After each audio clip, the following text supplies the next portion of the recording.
On my orders, coalition forces have begun striking selected targets of military importance to undermine Saddam Hussein's ability to wage war. These are opening stages of what will be a broad and concerted campaign. More than 35 countries are giving crucial support, from the use of naval and air bases to help with intelligence and logistics to the deployment of combat units. Every nation in this coalition has chosen to bear the duty and share the honor of serving in our common defense. To all the men and women of the United States Armed Forces now in the Middle East, the peace of a troubled world and the hopes of an oppressed people now depend on you. That trust is well placed. The enemies you confront will come to know your skill and bravery. The people you liberate will witness the honorable and decent spirit of the American military. In this conflict, America faces an enemy who has no regard for conventions of war or rules of morality. Saddam Hussein has placed Iraqi troops and equipment in civilian areas, attempting to use innocent men, women, and children as shields for his own military, a final atrocity against his people.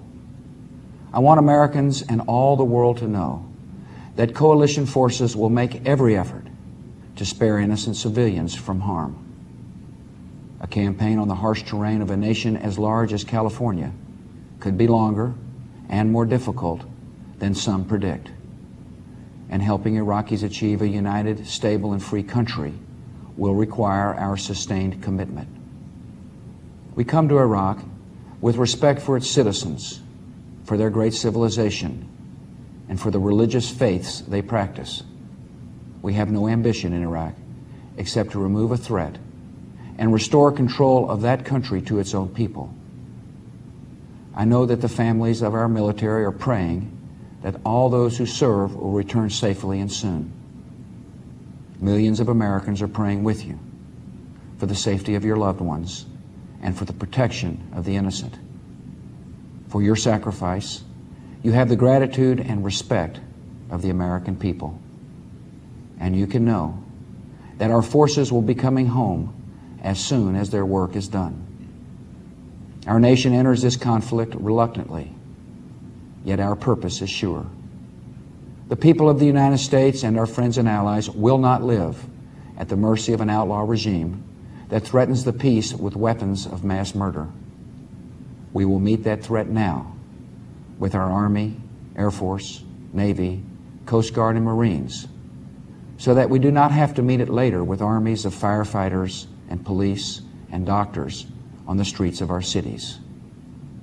Now that conflict has come, the only way to limit its duration is to apply decisive force. And I assure you, this will not be a campaign of half measures, and we will accept no outcome but victory. My fellow citizens, the dangers to our country and the world will be overcome.